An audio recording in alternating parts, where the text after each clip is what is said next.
Welcome to episode 6 of Nihon no Kounyo Henshokai. In this episode, we're going to talk about the Game Boy Color, the 1998 successor to the original Game Boy. It was originally released in Japan in October of 1998 and came to North America just a month later. And it's exactly as it sounds. It's a color version of the Game Boy. So the Game Boy was released in 1989, and it took 9 years for its successor to come out. So by the time that it came out, a lot of developers for Game Boy games said, we need something a little more powerful. We want to do more with a handheld game. And so Nintendo put out a more powerful, slimmed down version, only 2 batteries version of the Game Boy called the Game Boy Color, with a color display, that being the main draw. So no more are games going to be on like this green background with just black graphics. They now have full color. So that was a big step for the Game Boy line, of course, and for Nintendo. That's the Game Boy Color. It came out shortly after the Nintendo 64, or not shortly, 2 years after the N64. And as we talked about in that episode, the Nintendo 64 put out tons of colors. There's a ton of variety in what system color you could get, ton of variety in what controllers you could get, and so it made it more fun to get an N64. And same thing with the Game Boy Color. There were 6 launch titles, even more special editions released after that. So definitely on the same wavelength of putting out a bunch of different versions of something to compare with other people, which is pretty cool. There is a difference between Game Boy and Game Boy Color cartridges, as you're going to notice in the episodes. So these were original Game Boy cartridges, just straight gray, some of them special colors, not all of them. But Game Boy Color cartridges, one version of them is very similar. They are black, but they are the same size as a Game Boy cart. So the difference between these two is not a whole lot, because they did make Game Boy Color games that could go into an original Game Boy, just with slimmed down graphics, if you will. So that was an option to play newer games on an older system. But then some Game Boy Color games, again, as you'll see, came out looking like this in a translucent cartridge. And when you compare them side by side, I don't know if it's able to tell on this camera, but the Game Boy Color cartridge has a little bubble at the top of the cartridge. That was basically meant to say this is a Game Boy Color only cartridge. So if you tried to put it into an original Game Boy, it wouldn't physically fit. And even by some miracle, if you were to get it into an original Game Boy or a Game Boy Pocket, it would give you an error saying this game is not compatible. So that was just one way Nintendo forced people to buy newer games, just having the cartridge not physically fit into an original Game Boy. So it's not necessarily an immense upgrade like it was for the Game Boy Advance and DS that we may or may not talk about in the near future. But it was still a big enough difference that it made a big difference, and it was very popular. Typically in, I think, Nintendo's statistics, the Game Boy and Game Boy Color are usually grouped together for some reason. So even though the Game Boy Color didn't necessarily sell the same way as the original Game Boy, the pop culture icon it was still pretty popular in its own right and served as a good transitional piece to when we eventually got the Game Boy Advance in the early 2000s. So without further ado, let's get right into the games. First one we have is Burger Pocket Hamburger Simulation, which is just an amazing title, and I bought the game solely on that title. But this is a 1999 board game developed by Biox and published by GAPS, and all I can gather, because there wasn't a lot of information about it, all I could gather is that it looks like Mario Party, but you make burgers. So kind of like, if it is like a Mario Party, it's almost like the mini games are making burgers, and you probably get points for them. It was stuck in Japan, and there's no translation for it, and there was not a lot of information about it. So that's all I could gather, but how could you go wrong with a title called Burger Pocket Hamburger Simulation? So just kind of silly, kind of neat. It's a cool little thing to add to the collection. The next one is a pretty interesting one. This one is called Card Hero Trading in Battle, and it's an interesting little story behind it. So this is a 2000 card battling RPG developed by Intelligent Systems and published by Nintendo, which is interesting. I did not know that. And it sounds a lot like a Yu-Gi-Oh clone. So I don't think we've talked about Yu-Gi-Oh on this show before, but Yu-Gi-Oh Similar to Pokemon, came out in the mid to late 90s. Started as, well, not similar to Pokemon. I say similar to Pokemon because I was a big fan of Yu-Gi-Oh! Back in the day, because I grew up with both. But basically, you play a card game in a fictional universe, and there's a lot of stories behind it. I grew up watching the anime. I grew up playing the card game. But it almost seems like this is a clone published by Nintendo to sort of combat Yu-Gi-Oh! In 2000, I think the card game was still stuck in Japan. Maybe it had just came over to the US, but this game was released in 2000 in Japan, so Yu-Gi-Oh! Was pretty well established by then. So it almost seems like this was Nintendo's answer to having Yu-Gi-Oh! On their systems. Except Yu-Gi-Oh! Was already on their system, so it's kind of weird. But you play as Hiroshi, who tries to become a master of and to collect all the cards of the card game, Card Hero. It's a card game where you aim to defeat the other player's master card using monsters, super monsters, and magic cards, which that alone sounds a lot like Yu-Gi-Oh! There was also a 2007 DS sequel, and this was also brought to the 3DS Virtual Console, only in Japan in 2011. So neat little side piece of Nintendo published history, just kind of cool. Next is a pretty interesting game. This one is Dancing Furby. So this is a 1999 rhythm game developed by TOSE and published by Tomy. And it's primarily a Dance Dance Revolution clone where you press buttons as they come on screen, and you play as Furbies. Some of the songs that you can do DDR to are, very classic songs like London Bridge and Jingle Bells, which is just kind of funny. If you're not familiar with Furbies, Furbies are electronic toys that originally released in 1998, and it was one of those, must-have toys. Like, everybody had to have a Furby. Kind of like a Tickle Me Elmo, if that rings a bell at all. And they kind of just look like furry penguins, and they speak Furbish. I never had a Furby, but I always remember seeing them from when I was a kid, just never having one myself. In the game, there's also mini games. There's what I think is the most interesting, a Furbish to Japanese dictionary. And you can unlock more Furbies that you can play as. There's also a song creator, so a lot to do in this little cartridge. And this is also the only Furby video game to be released for consoles. It had the ability to communicate with Furbies using the infrared signal on the Game Boy Color. It's right at the top. So you could communicate with Furbies through the game, which is something we're going to talk about a little bit more at the end of the episode. But for example, when you beat a song, if you aim the Game Boy Color at a Furby in real life, things they might do are, things like dance or speak, entirely prompted by the Game Boy Color in the game, which is really interesting. I bought it because never had a Furby, but I'm familiar with it, so it's cool to add a piece to the collection. But also, that's a very interesting title for the only Furby that ever came out. So that's pretty cool. Next is a trio of games that are all interesting enough just by title. The first one is Hamster Club and Hamster Club 2, but that's not where the hamsters end. We also have Hamster Paradise. So Hamster Club 1 and 2 are respectively 1999 and 2000 minigame collections developed by Nekogumi and published by Jorudan. And Hamster Paradise is a 1999 Tamagotchi-like pet hamster simulation developed by Shimada Kikaku and published by Atlas, which is wild because Atlas has published so much incredible stuff, so it's very funny that they have a hamster game in their under their belt. Not gonna lie to you, I bought them because they had hamster in the title, and that's kind of funny and kind of adorable. So that's pretty cool. For those of you not familiar with Tamagotchi, Tamagotchi is just a pet that you take care of. They started as their own little handhelds, but made their way into other consoles. And so now if I wanted to take care of a pet hamster, I can on my Game Boy Color. So that is the 3 hamster games of this episode. Who doesn't like hamsters?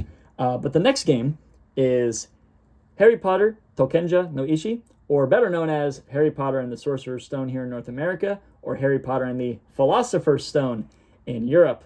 So if you are somehow unfamiliar with Harry Potter is another humongous media franchise that began with books in 1997 and it grew into another huge movie series. And I don't really like reading, but I did really, really enjoy the Harry Potter movies. That's not where that franchise ended. There are video games. There's a spin-off movie series. I believe there's spin-off books where the spin-off movies came from. Theater shows, like you name it, Harry Potter did it. But this is a game based on the first movie. The first movie was Harry Potter and the Sorcerer's Stone, and this game is an RPG developed by Kryptonite Games and published by Electronic Arts, better known as EA, and it's entirely based on the first novel. The game was released on the same day as the movie's release in the US, which is pretty interesting. And the story goes, Harry enters Hogwarts for the first time. He goes through his first year as a student, and you encounter Voldemort for the first time. So if you read the books, if you've seen the movies, that's what the game is about, just on Game Boy Color. So the game was first released in the US and in Europe, and then released in Japan just a few weeks later. But in Japan, it was published by Square EA, which was a very short-lived partnership between Square, like future Square Enix, and EA. It was also released side by side a PS1 release. So the PS1 game, the PC game, the Game Boy Color game, and the Game Boy Advance game were all released at the exact same time. But they all kind of play a little differently, just based on format and what their systems were able to do. Like there's a lot more you can do in the PS1 game versus the Game Boy Color game, and it's kind of sad because the Game Boy Color game is the weakest of the four group. Yeah, so it's still cool. It's still Harry Potter. I'm not going to call myself the biggest Harry Potter fan, but it is cool to get the original games nonetheless. So that's a cool little piece to add. Next is a game that I think is absolutely hilarious. This is Jaga Inu-kun, or better known as Dog Tato-kun, an anime that only lasted 3 months in 2004, and it's about animal-vegetable hybrids that are just isolated episodes. Like each episode is its own little story. Jaga Inu-kun, so I think it's Jagaimo is potato, and Inu is dog in Japanese. So Jaga Inu is Dog Tato, which is great. I don't know how you don't love that. The thing that I find most confusing, though, is that the anime came out in 2004, and this game was released in the year 2000, 4 years before the anime happened. And when I was doing research, it says that the game is based on the anime, but the anime was 4 years away. So I don't really know how that happened. But it was developed and published by Pack-In Video. And I can't say a lot about the game, but I would love to read you some of the characters in the anime. There's Hedge Tato-chan, Egg Plooch-kun, Croc Onion-kun, Ledafant-chan, Cabopotamus-kun, Peach Mingo-chan, Cucumbird-san, the Beanbirds and the Black Beanbirds, and there's also a character simply named Caterpillar. So everything about this is super hilarious. I wish I knew more about the game and how it came out 4 years before the anime. Just kind of funny, kind of interesting. But how do you not want Dog Tato? Next is kind of a set of games, but we'll go one by one. First one is Kiseki Monogatari, which roughly translates to Dress Up Story. This is a 1999 fashion RPG developed and published by Pack-In Video, same as Dog Tato, where you play as a high school girl that can use magic and sketches to create clothes. And you also want to make friends. So it's an RPG. And now the reason it's kind of side by side to the next one is Kiseki Series 2, Oshare Nikki, which is a 2001 fashion sim developed and published by Victor Interactive, where you dress up characters and customize them with items you create, with the added ability to add customization options through mini games and challenges. So Kiseki is dress up. These two came in a lot. They were super cheap, so I got them. That's all I can really say about them, because I wouldn't really play fashion sims of any sort. But I do know that games like this became very popular with games like Style Savvy on the DS. I think Style Savvy's getting a remake or something, if I'm making that up. But yeah, just kind of neat, I guess. Next is a very interesting game that I can say quite a lot about. It is Mario Golf GB. So this is a 1999 golfing RPG developed by Camelot and published by Nintendo, where you play golf as Mario characters. And even though the gameplay is very simple, Camelot, I should say, was able to implement quite a bit of functionality behind the scenes, which is really cool. So even though it's a nice, easy experience, there's still a lot encompassed in the game.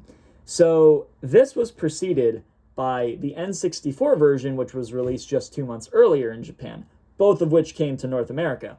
They both came to North America simply as Mario Golf, which I don't have. Okay, sorry, I don't have a copy of Mario Golf. I thought I did in North America, but I don't. So N64 version came out first, then the Game Boy Color version. And it's very interesting because the versions can communicate. Where did I put the thing? Give me 1 second. One thing the Nintendo 64 was capable of was communicating information between Game Boy Color cartridges and the N64 through a transfer pack. So you could put Mario Golf GB in the transfer pack, put it in your controller, and then you were able to communicate it with the N64 game, which is pretty cool. Probably the best known version of that is like Pokemon Stadium 1 and 2, where you can move Pokemon from your Game Boy games to the N64. So again, pretty cool. Mario Golf was brought worldwide to the 3DS Virtual Console in 2012. So that was a modern way of playing Mario Golf. But that wasn't the only way of playing Mario Golf, because there are so many titles.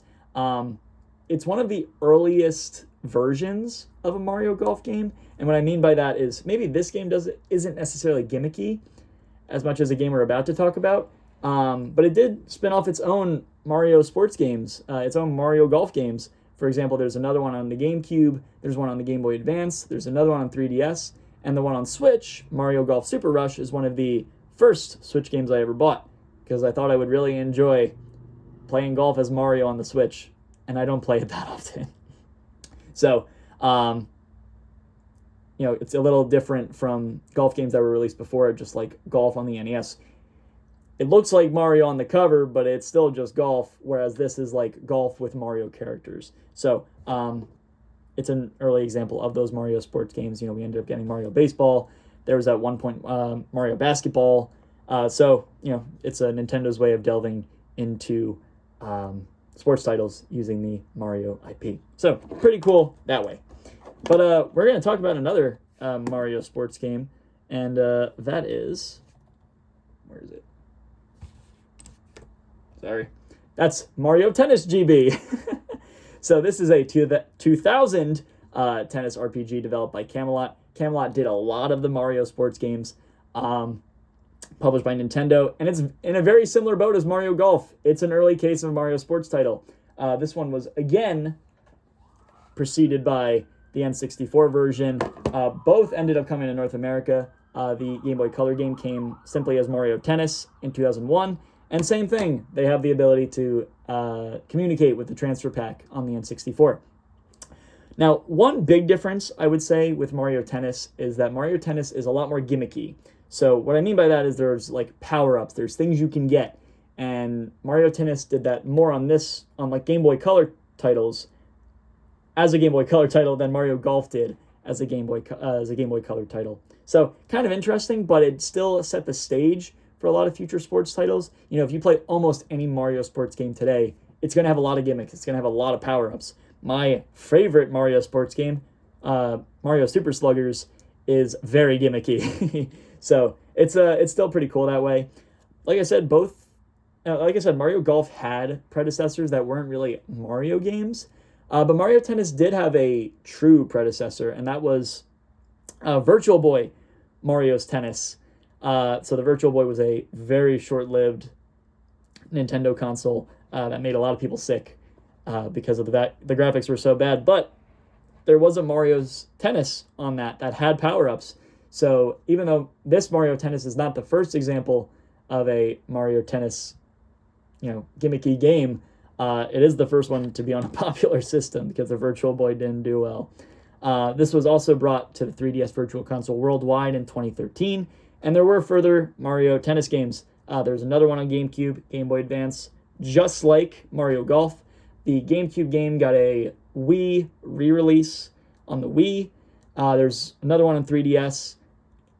This one had, not this one, Mario Tennis had a game on the Wii U that Mario Golf didn't. There wasn't a Mario Golf Wii U game, but there is also one on the Switch. So Mario Tennis, a little bit more love than Mario Golf, but nonetheless still really cool to get two original Mario sports titles. Next is a game that I find a little interesting, and we're going to talk about more in a couple episodes in a few weeks.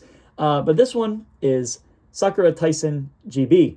So Sakura Wars is a steampunk franchise, and steampunk basically combines futuristic elements with like the steam-powered 1800s era, which is kind of a neat genre in itself.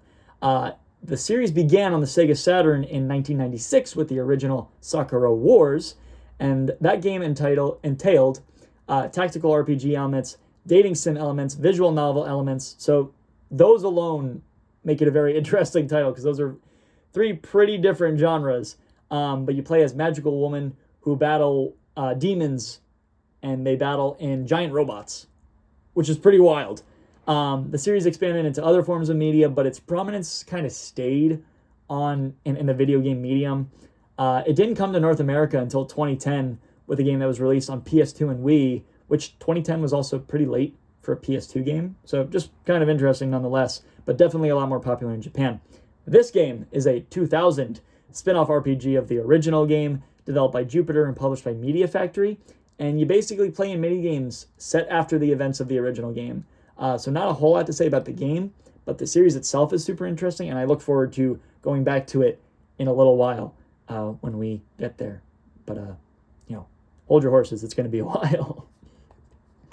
Next is another game we've talked about in the past. In the first episode, we talked about Megami Tensei, which ended up becoming Shin Megami Tensei, which started on the Famicom as games that were based on a sci-fi novel series, but then it exploded into its own RPG franchise when Atlas purchased it in the 90s. So in this episode, we have Shin Megami Tensei Devil Children Akan no Sho, or Shin Megami Tensei Devil Children Red Book. So this is a 2000 RPG developed by Multimedia and published by Atlas, where you follow Mirai's story, whose father had been taken to the demon world, and you have a griffin on your side. There's a very small griffin in this cartridge.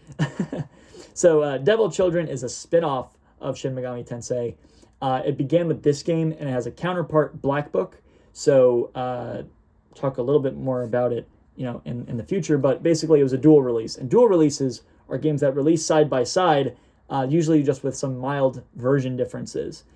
You can kind of think of Pokemon like that, right? Pokemon are dual releases because they may have the same story, but different Pokemon are available in those games. So that was another early example of this, even though it's not Pokemon, still dual release. So in both games, you play as a child who is part demon, and you have to fight other demons by using other demons. So you don't actually battle yourself. You summon demons to battle other demons for you. It's a little complicated. It just seems kind of interesting nonetheless. It had a PS1 remake in 2002, only in Japan, but it entailed both games on one. So PS1, you get Red Book and Black Book together, and then released again on the PlayStation Store in 2010, still stuck in Japan. So even though we got other Shin Megami Tensei games, we never got these. We did eventually get a Devil Children game known as Demi Kids. That came to North America for just 2 titles on the Game Boy Advance in 2002.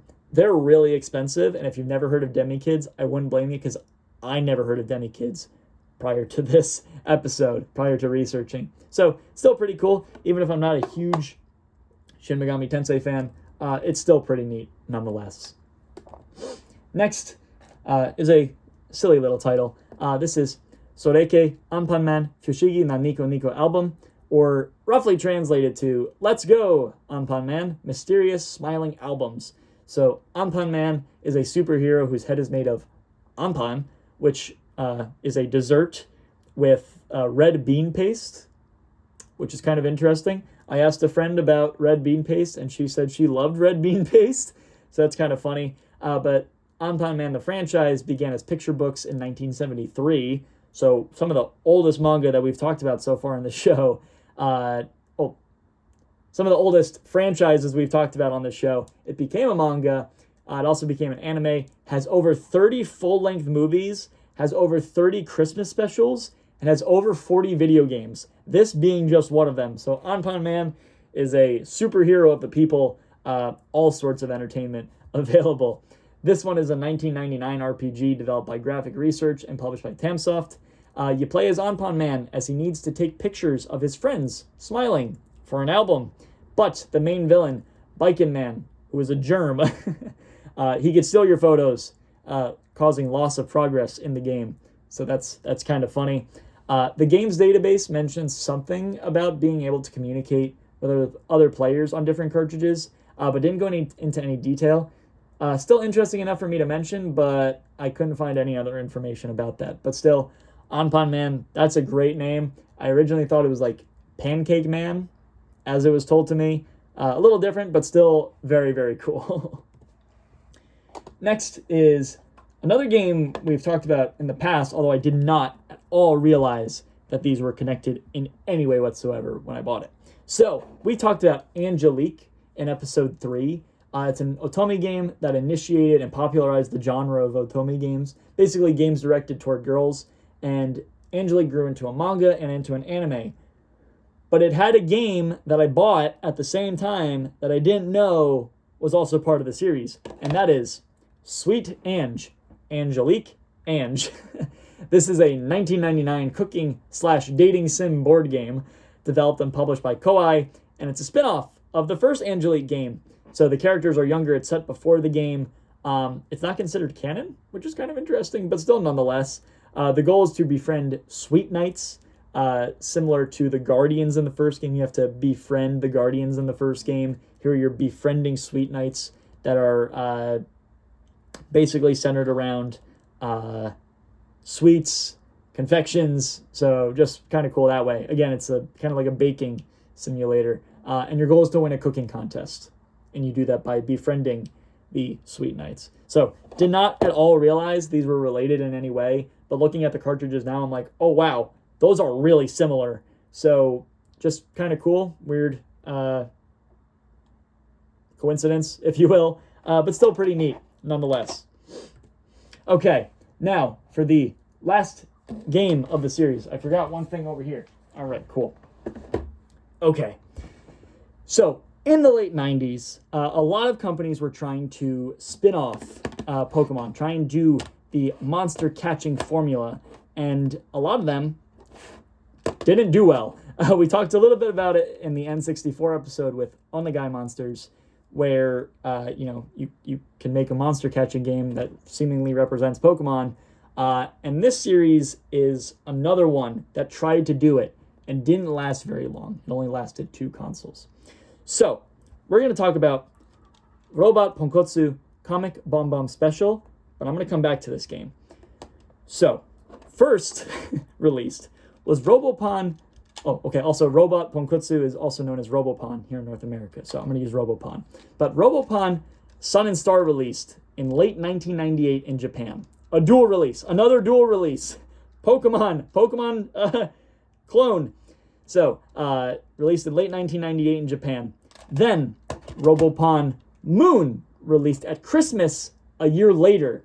And this game, from the original, added 18 Robopon. So it's kind of like an enhanced version, if you will. And that game, in Moon version, released at the same time as Comic Bomb Bomb Special. So this one's a lot different from Robopon Moon in that all the sprites were changed to match that of the Robot Ponkotsu manga in the Comic Bomb Bomb magazine, which itself was its own magazine. So really, really weird that we got 2 versions of Robopon, then we get an enhanced version, but at the same time released another enhanced version that uses different sprites. So that's really weird, but I'm going to hold this one up. So all those games were developed and published by Hudson, and like I said, the game is basically a Pokemon clone. You play as a trainer who collects robots, and those robots have stats, and those stats may increase as they evolve. Another Pokemon thing. But also like the Super Nintendo game Robo-Trek, which I'm not really that familiar with. But you can equip different parts to your Robopon and different softwares to have different effects.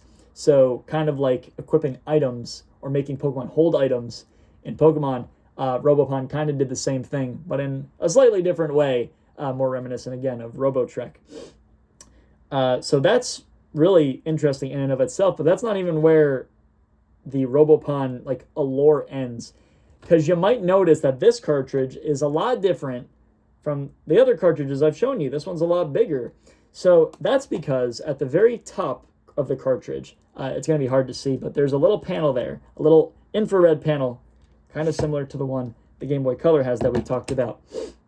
And that IR panel entails GB Kiss, which was a capability only on the Robopon games. That's what they called it, GB Kiss. And it allowed for real-world interactivity. And this is why I am so interested in the Robopon games. Because, for example, you can point a remote at the game, and you might be able to raise stats of your Robopon. You can send info to other games by wirelessly interacting with another cartridge. So you didn't even need a link cable to do some things. In Japan, they took this even further by being able to the capability extended to downloading info off of the internet, or you could send messages to phones. I didn't see any examples of that. That's what the sources say, but that's crazy that a Game Boy Color cartridge was able to do all of that, and that's really interesting. This game can also interact with a Robopon N64 game, very similar to Pokemon Stadium 1 and 2. But the main story itself is an RPG. There's a minigame mode that contributes to the story. And that's a lot to say about Robopon. But I'm super excited about this because I now have all 4 Robopon games that were released in Japan on the Game Boy Color. So that's really, really exciting for me. Still pretty cool. Robopon did come over to North America. The only game that got a release was Robopon Sun. So Sun and Star was a dual release that came out at the same time, but North America only got Robopon Sun. But it came to the US in 2000, and by 2000, Pokemon not only gripped the US, it was gripping the entire world. So it didn't do well here, and it's very interesting. It was also published by Atlas. So, as you've heard, like 3 different games here today published by Atlas. So Atlas is a big publisher, no doubt.